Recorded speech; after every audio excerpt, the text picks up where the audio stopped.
Baiklah, selamat pagi. Perkenalkan, nama saya Christianus William Gapo dari Prodi D3 Perpustakaan dengan NIM F02712310002.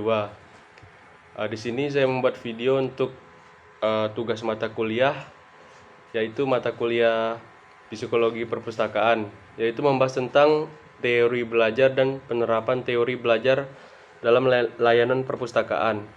Jadi pertama-tama di sini teori belajar. Konsep belajar dalam lingkup psikologi itu lebih luas karena membahas bagaimana perubahan tingkah laku seseorang terbentuk berdasarkan pengalaman. Karena kan belajar itu tidak hanya dari pendidikan formal, kita bisa mendapatkannya dari pengalaman yang kita alami. Jadi di sini disampaikan bahwa belajar itu tidak hanya dari sekolah maupun dari jenjang-jenjang pendidikan, tetapi dari pengalaman-pengalaman hidup kita.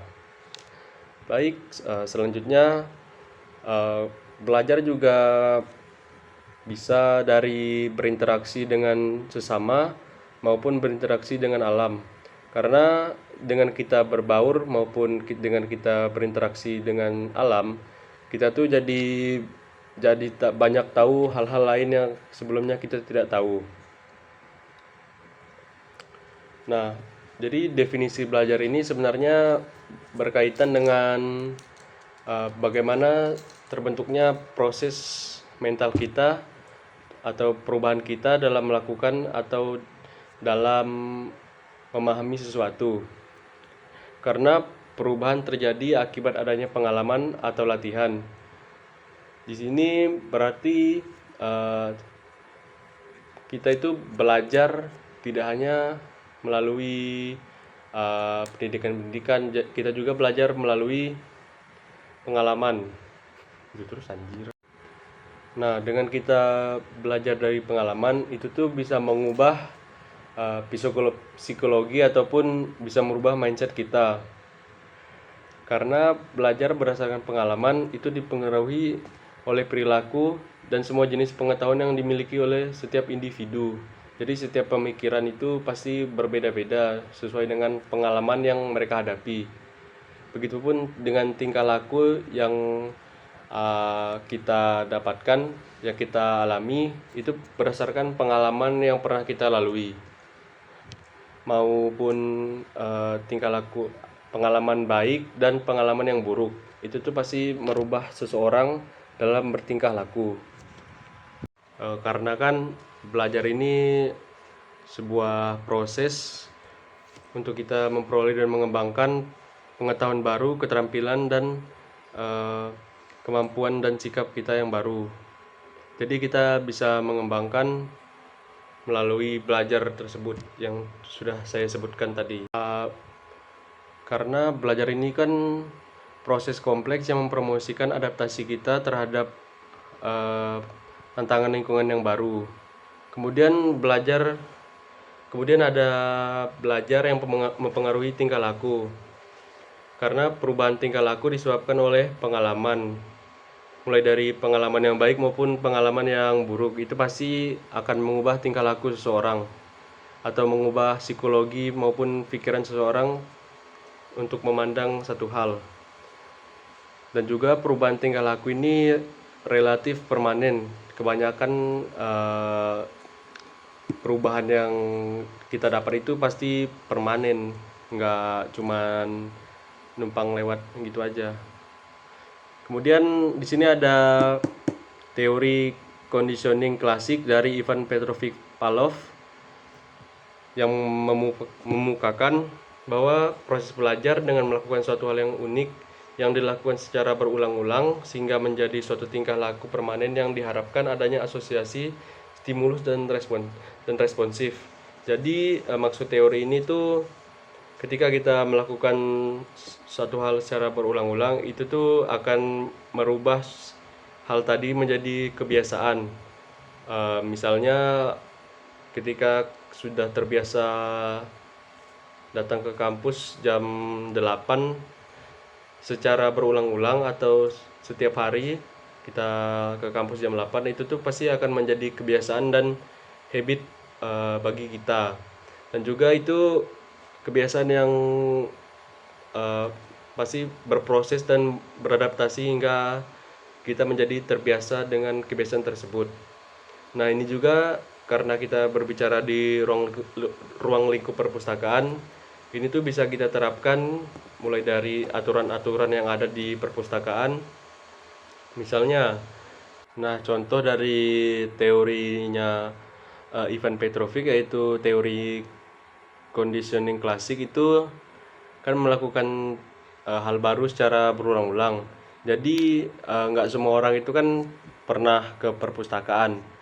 Jadi di setiap perpustakaan juga ada peraturannya. Jadi contohnya itu seperti misalnya eh, pemustaka atau pustakawannya itu, terutama pustakawannya yang jaga perpustakaan itu misalnya ramah, itu tuh kan pasti tingkah laku kita tuh mendapatkan respon dari mereka. Ketika kita melakukan hal yang ramah berkali-kali, itu tuh bisa menjadi tingkah laku permanen bagi kita maupun bagi pemustaka yang mencari buku gitu. Karena udah terbiasa, jadi menganggap hal itu tuh kayak sebuah kondisi yang normal.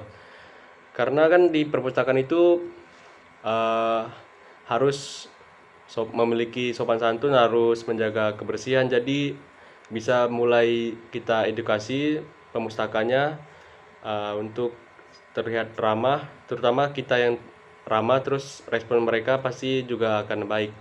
Oke, selanjutnya pengaplikasian teorinya tadi di perpustakaan. Tadi kan udah saya kasih contoh tuh.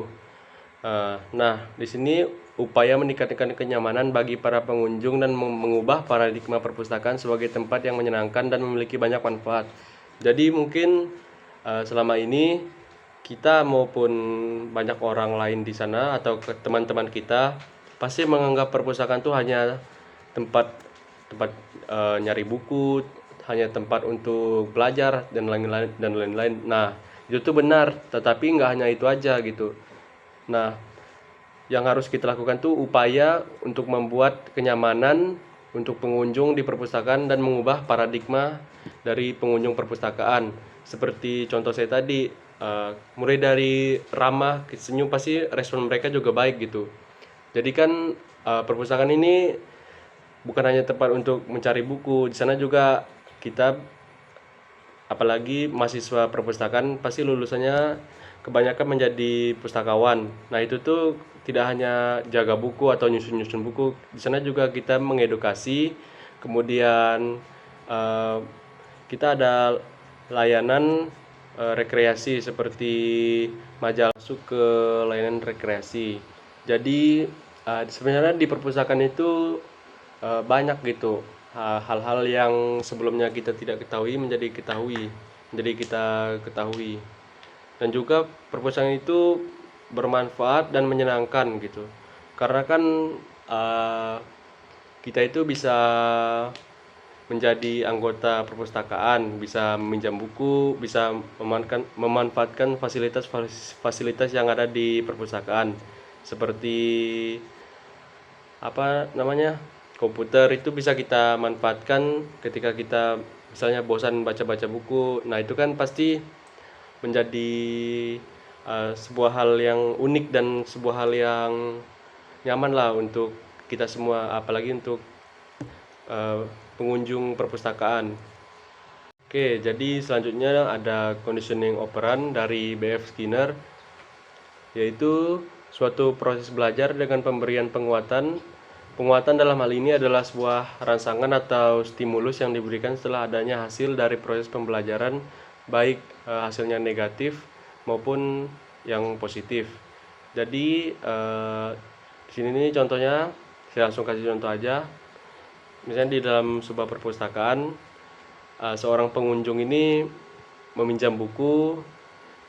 Itu tuh yang paling banyak lah di antara list-list pengunjung yang lain. Nah, itu tuh kita bisa memberikan reward atau hadiah kepada pengunjung tersebut agar mereka itu merasa bahwa mereka dihargai untuk lebih sering datang ke perpustakaan tersebut. Jadi hal seperti ini tuh mempengaruhi psikologi maupun pengalaman mereka dalam keperpustakaan. Dengan kita memberikan hadiah, pasti itu mereka tuh akan lebih sering gitu untuk datang ke perpustakaan untuk membaca buku kembali. Nah, ini nih berguna untuk meningkatkan minat baca dan juga sebagai bentuk komunikasi yang positif gitu antara pemustaka dan pustakawan. Jadi di lingkungan perpustakaan terjadilah hubungan sosial atau hubungan sosial dalam lingkungan perpustakaan yang baik. Nah, karena kan di sebuah perpustakaan itu harus diciptakannya lingkungan yang bersih, baik, dan komunikatif. Nah, salah satu bentuk komunikatifnya yaitu ini tadi, misalnya misalnya ada seseorang yang datang ke perpustakaan meminjam buku paling banyak atau yang sering datang ke perpustakaan, itu kita beri achievement atau memberi reward kepada pengunjung tersebut, karena ini berguna demi kesejahteraan pustakawan dalam menjalin hubungan. Kemudian yang kedua ada yang negatif tadi. Tadi kan ketika ada yang sering datang ke perpustakaan, kita memberinya hadiah atau memberinya achievement atau reward.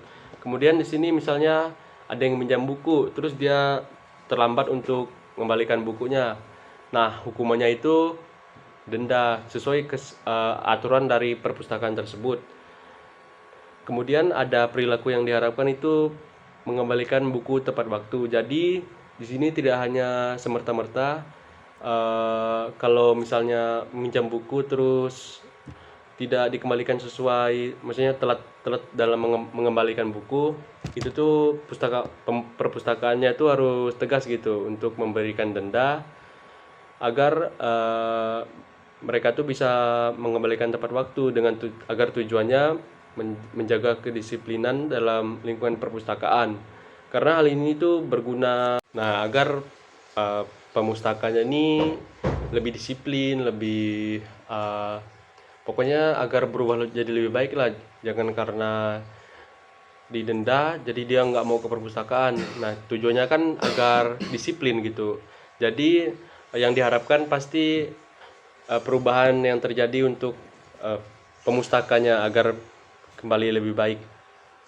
Baik, mungkin hanya sekian video yang dapat saya sampaikan. Terima kasih sudah menonton. Mohon maaf bila ada salah kata atau dalam bertutur kata. Saya akhiri, selamat pagi dan terima kasih.